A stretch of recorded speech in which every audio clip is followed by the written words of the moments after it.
Hi, it's Wendy here again from Toonpish Crafts, and I hope you're doing okay. Today I'm doing a little project for myself, a dragon, and probably purple. I bought this mould from Amazon. I absolutely adore it. Not only is it a dragon's head, but it's also in purple. So I had to buy it.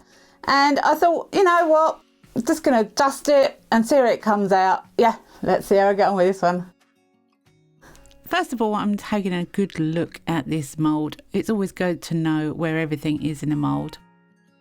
Now the colours I'll be using will be Resin 8 Interference Gold, Interference Red, Dreamy Aquamarine and Peachy Dreams.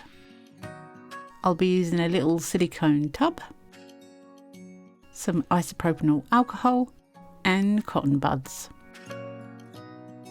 So to start with, I'm going to be using the Interference Red. Now dusting with interference colours isn't always going to achieve the colour that you want, but having a black background would encourage that colour to come through. It's difficult to explain how interference colours work, but I want to use them. They're new to me and I thought, yeah, this is the project that I'm going to use them with.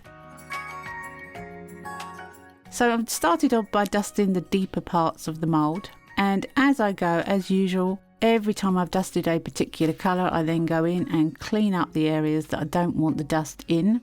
Start with a baby wipe and then a little bit of isopropyl alcohol on a cotton bud, and that cleans up the rest of the areas. If I accidentally wipe off some mica powder that I want on the mould, then I'll go over it again with the brush I've just used, which does happen sometimes. So when you dust silicone moulds with mica powder, the silicone attracts the mica powder and it kind of sticks to it. It will only take a certain amount of powder. Anything more will float away when you put the resin in.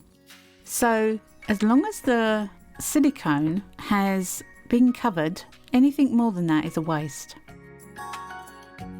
So you see me occasionally taking the mould away from the table. This is because I'm blowing off any excess powder that I've just dusted on the mould. It's pointless. It will end up floating away and getting into other parts of the mould you don't want it to be.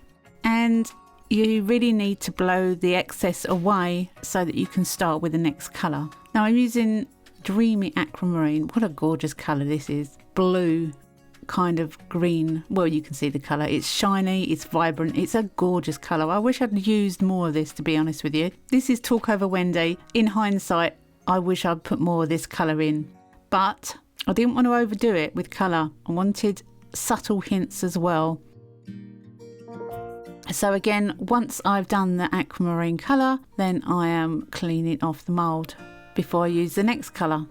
Touching up areas that I may have accidentally wiped off, which again does happen sometimes. It's always best to keep your brush handy in case you do that. But there's plenty of areas that I don't want this aquamarine colour at this time, so I'm making sure I do a good clean up job with this.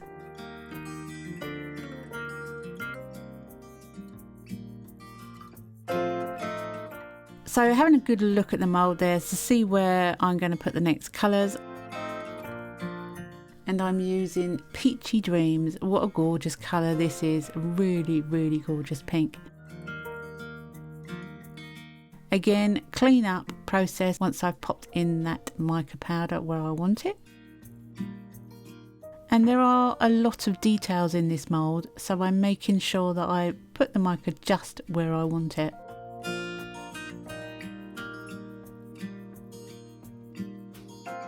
Now this is where it becomes a little different. Excuse my head in the shot there. What I'm doing is I'm taking off the mica on the uppermost points in the mould.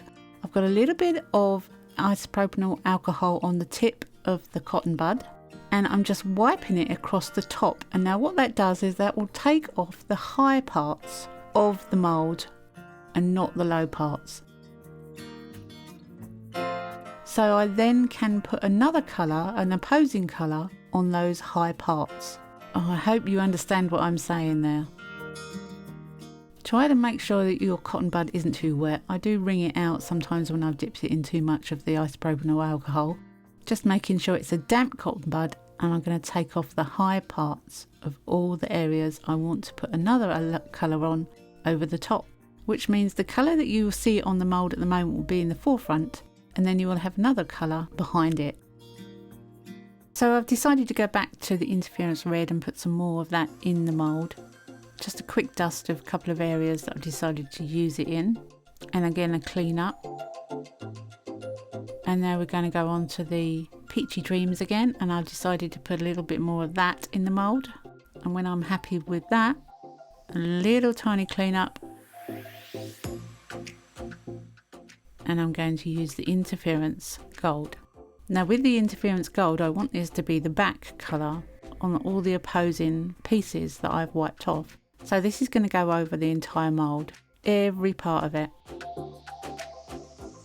And whatever I've cleaned off, it will come through on. Now I'm doing it quite liberally, there's a lot of powder I'm using here, but that's because I want to make sure that I get every area covered.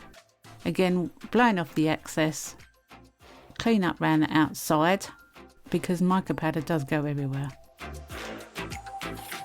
And am I happy with the result at the moment? I just thought to myself, I'll clean up the eye spaces so that I can have black coming through the eyes. Now you can actually put tiny glass copeaux with eye colours in there, in those spaces, and if they're glass they will stay where you put them. Tiny spaces though. So it's all dusted apart from the two eye sockets. And now it's ready to use JDiction Fast Cure Resin. And I'm using Vuba Vista black pigment, which is a gorgeous silky black pigment. Solid, opaque black colour. Obviously there's not a lot of resin needed for this. It is a medium viscosity resin, so I'm going to be putting this into the pressure pot to make sure there is no bubbles. But what a gorgeous silky black colour.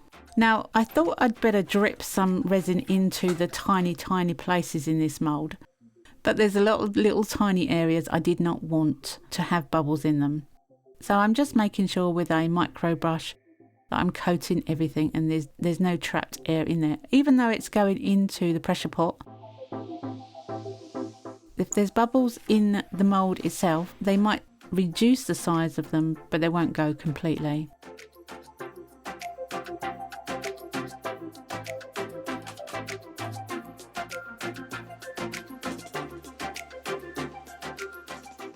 So once I'm happy that I've got the coverage, I'll give it a quick clean up and then I'll pop it into my pressure pot. And this is just 5 hours later. It is a little bit soft, but I was desperate to take it out of the pressure pot and to see what we have. And I really like it. I really like it. I think it could be a little bit more sparkly, but we'll come to that. So I decided it needed a lift, so I'm using a Shida Deco Colour Premium Gold, and I'm going to highlight some of the raised areas. Now I've actually pushed the Deco Colour pen out of sight on a silicone mat, and it came out quite a lot, so I thought perfect.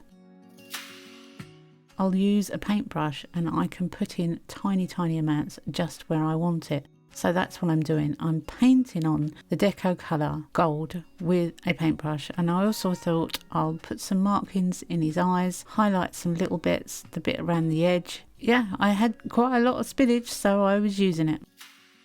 Once that was done, I taped up the back with painter's tape, and I'm going to give him a flood coat of resin. Now I started off here using my fingers. I think I did actually get out a paintbrush in the end to do it because there was so many crevices that I couldn't get my fingers into, my fat fingers.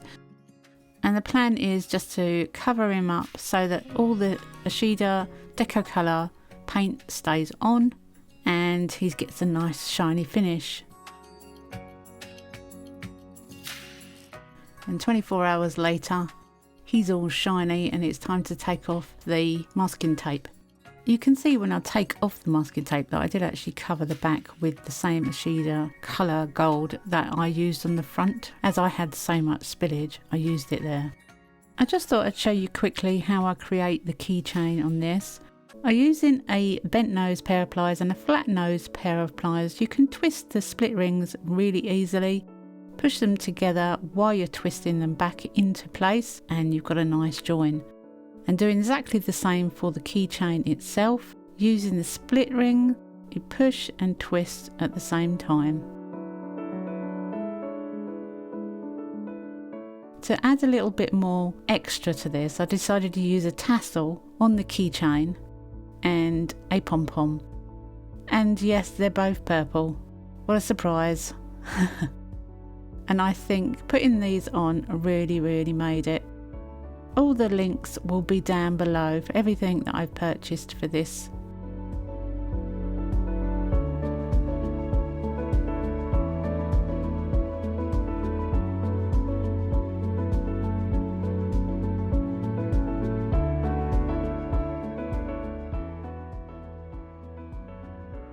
Well, I really enjoyed making him. He was quite simple to make and a lot of fun, and he will go great on any set of keys, I think.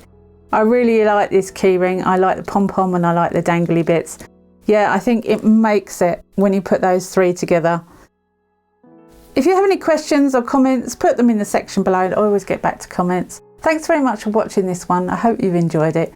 Come back and see me next week because you never know what I'm going to be up to. Have a great week. Happy crafting. Bye for now. And I'll put up some pictures.